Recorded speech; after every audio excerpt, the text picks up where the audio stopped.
Kung titignan mo, yung isang lapis tsaka yung papel, kapag ka nagsulat ka dun, tapos binura mo ng pambura, may kita ka pa rin onting marka o onting pinagdiinan ng lapis dun sa papel. Ngayon, kung sasabihin ko sa inyo na marami sa mga Kristiyano, marami sa mga tao natin ngayon, na gano'n nila tignan yung mga buhay nila. Alam nila na napatawad na sila ng Diyos, alam nilang binura na ng lapis o ng pambura, ng dugo ng ating Panginoong Jesucristo yung mga kasalanan nila. Pero sa tuwing tumitingin pa rin sila sa salamin, nakikita nila na mayroon pa rin silang mga kasalanan. O sa madaling salita, in short, nagigilty pa rin sila sa mga nakaraang kasalanan nila. Ngayon, meron ako isang ikikwento sa inyo. May dalawang lalaki na naglalakad sa tabi ng dagat. Isang batang lalaki at isang matandang lalaki. Ngayon sinabi ng batang lalaki dun sa matandang lalaki, na nakikita mo ba yan? Yung mga yapak sa buhangin. Na kung titignan mo kung saan-saan papunta, na parang walang patutunguhan. Ganyan ako. Ganyan yung nilakad ko sa buhay ko. Kung saan-saan ako napunta, hindi ko nasundan yung ating Panginoong Jesucristo. Tapos alam mo kung ano nangyari? Biglang umalon. Nabura lahat ng yapak na yun na tinuturo niya. Ngayon, alam mo kung ano sinabi nung nakakatandang lalaki sa kanya. Ganun kung paano burahin ang ating Panginoong Jesucristo kung ano yung mga kasalanan mo. Lahat ng yapak ng mga nakaraan mo, lahat ng mga kasalanan mo nung nakaraan, kahit saan ka papunta o kung saan ka manaligaw, lahat yun magiging bura kapag tinanggap mo ang ating Panginoong Jesucristo. Ngayon, kung titignan mo sa panahon natin ngayon, madaming Kristiyano o kaya madaming hindi pa nananampalataya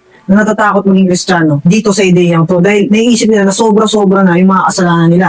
Na tipong, paano kaya ako papatawarin ng Diyos? Yung katulad kong sobrang makasalanan na tao. Pero ang katotohanan, ginawa niya na yun. Tapos na yun, bayad na lahat. At ito yung dahilan kung bakit gumawa ako ng video ngayon na to. Kung may isang talata ngayon sa Biblia na kailangan mong marinig, ito yun. Walang anumang hatol sa mga nasa kay Kristo Jesus. Ayun yung kagustuhan palagi ng demonyo, yung mag-condemn, yung magpintang, yung maghatol sa'yo. Sinasabi sa Biblia na siya ang tagapagturo ng mga kapatid. Kaya madalas kapag ka nagigilty ako o may pumapasok sa akin condemnation o conviction, lagi kong tinatanong, lagi kong dinidiscern, pinapanalangin ko na kanino ba to galing? Galing ba to sa Diyos? Galing ba to sa Holy Spirit? O galing ba to sa ama ng mga kasinungalingan? Kasi ganun gumalaw yung demonyo. Gagamitin niya lahat sa'yo para mabasag yung kapayapaan mo. Susubukan niyang alisin yung kaligayahan mo sa Panginoong Jesucristo. Kaya madalas gagamitin niya yung pamilya mo, yung co-worker mo, o kung matindi-tindi pa, yung mismong mga kasama mo sa simbahan. Pero lagi mong tatandaan na kapag ang buong mundo o lahat ng tao sa paligid mo ay tinuturo o hinahatulan ka, inaakusahan ka, para maging mabigat yung loob mo, lagi mong tatandaan na bukas yung bisig ng Panginoong Diyos, ng Panginoong Jesucristo. At sinasabi niya, hindi ko nais na mabuhay ka sa kahihiyan. Anak ko, si Jesucristo ang aking anak ay dinala ang iyong mga kahihiyan sa krus. Ngayon, meron akong isang kwento. May isang lalaki, nagkaroon siya ng kabit dun mismo sa church nila. Ngayon, nalaman yun ng mga churchmate nila. Hindi niya alam, hiyang-hiya siya kung paano yung gagawin niya. Ngayon, pagkalipas nung pangyayari na yun, matagal na panahon na, Kristiyano pa rin tong binata na to. Hindi na siya bumalik sa kasalanan na yun, pero hindi na rin siya bumalik dun sa simbahan nila. Ngayon, kapag tinatanong kung bakit ka hindi na bumabalik sa church? Ito yung sinasagot niya. Matagal na akong pinatawad ng Diyos. 10 taon na nakalipas na pinatawad ako ng Diyos.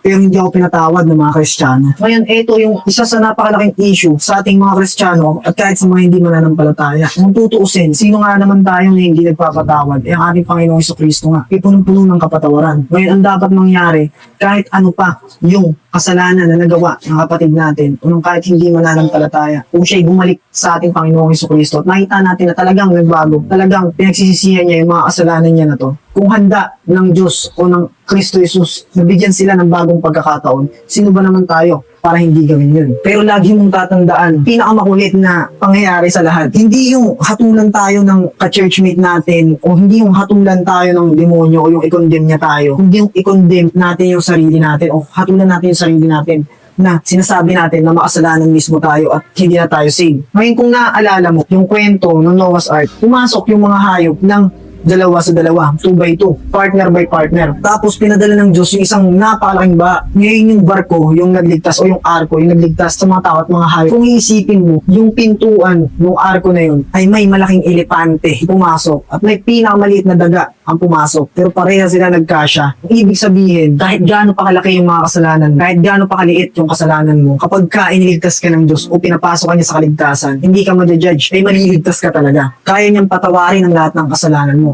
Ang dugo ni Jesucristo, yung maglilinis sa lahat ng mga kasalanan natin, sa lahat ng mga walang katarungang ginawa natin. Hindi na mahalaga kung sino ka, kung anong ginawa mo, sapat na sa'yo o sobra-sobra pa yung grasya o yung awa ng Diyos. Ngayon uulitin ko yung sinabi na naman ni Charles Spurgeon, ako ay isang malaking makasalanan, ngunit si Jesus ay isang dakilang tagapagligtas. Si John Ross, isang Hudyong lalaki na nagtago noong 1945 Dahil natatakot siya dun sa mga Nazi na sundalo na baka patayin siya kasi Hudyo siya. Ngayon, alam natin lahat na natapos na yung gera na yun, pero nanatili siyang nakatago. Alam mo kung ilang taon bago siya natagpuan? 32 years siya nagtatago kahit tapos na yung gera. Imagine mo, ganun siya katamang hinala. 32 years. Ngayon, kung ikaw yung nakakita sa kanya, una mo itatanong, sasabihin mo, alam mo ba na 32 years na yung nakalipas na natapos yung gera? Ligtas ka nang lumabas. Sa palagay mo, ano yung magiging reaction niya? Ganun din yung nangyari sa mga kasalanan natin. Ligtas ka nang lumabas. Wala ka nang dapat itago. Hindi ka na dapat maaksahan o magilty sa Satanas. Yung Holy Spirit, pwede kang i-convict, pwede pagka nakagawa ng kasalanan. Pero yung condemnation, sinasabi ko sa inyo, magkaiba yun. Yung condemnation, yung paghahatol,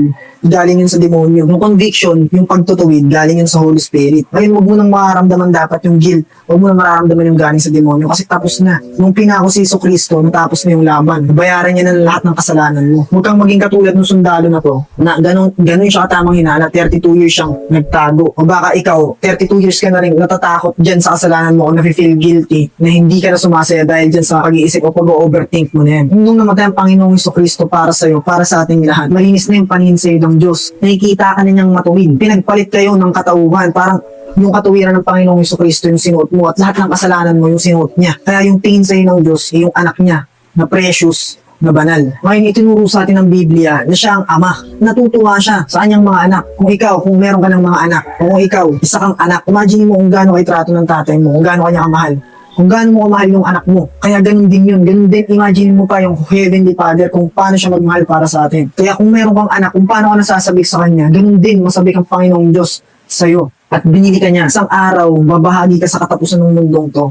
Haharap ka sa kanya. Kung meron kang kukunin na nag-iisang payo o nag-iisang moment sa video na to, ito yon sa krus, nung ipinako ang ating Panginoong Jesucristo, natapos na yung lahat doon. Tinanggal niya na lahat ng kasalanan mo para maging malinis yung tingin sa'yo ng Diyos Ama. Parang isang preso na dinismiss lahat ng kaso. Binigyan ka ng clean slate, bagong simula. Ngayon siguro nanonood ka ng video na to, hindi ka pa Kristiyano, hindi mo pa natatanggap ang ating Panginoong Jesucristo. Sasabihin ko sa'yo, mananatili ang kalungkutan mo kasi kinukonvict ka, yun yung holy conviction ng banal na espiritu, ng Holy Spirit sa loob mo. Kaya ka nalulungkot, kaya parang may kulang sa'yo kasi kinukonvict ka na bumalik sa daan ng ating Panginoong Jesucristo, bumalik sa amang Diyos. Kailangan mo pumunta sa tagapagligtas, kailangan mong lumapit sa Kanya. Isuko lahat sa Kanya, ilagay mo lahat ng kahihiyan, yung lahat ng pagtitiwala mo sa Kanya. At sisiguraduhin ko sa'yo, yung magiging tugon niya o yung magiging balik niya sa'yo, magkakaroon ka ng panibagong simula. Ngayon, kung ikaw yung tinutukoy ko sa video na to, ang tanong sa'yo, bakit mo tinitiis, anong dahilan, bakit mo itinatago o nire-reject ang ating Panginoong Jesucristo na nagsasabi na tinubos kita, namatay ako para sa'yo, at handa akong mapatawad ka, nalinisin ka na mas maputi pa na parang niebe. Ngayon, kung ikaw to at hindi mo alam yung gagawin mo kung paano mo sisimulan, gusto kong dasalin mo ng tahimik to. Nasa puso mo lang, tanggapin mo yung ating tagapagligtas. Ama na nasa langit, alam mo lahat tungkol sa akin.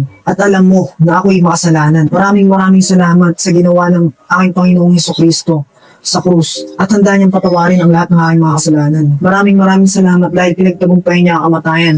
Muli siyang nabuhay at handa niya rin akong iligtas. Kaya't simula ngayong araw na to, inilalaan at ibinibigay ko ang buong tiwala ko sa Kanya. At hinihiling na siya'y aking maging Panginoon at tagapagligtas. At nang mapatawad mo ako sa aking lahat ng pagkakasala, dinadalangin ko ang lahat ng to sa Kanyang pangalan.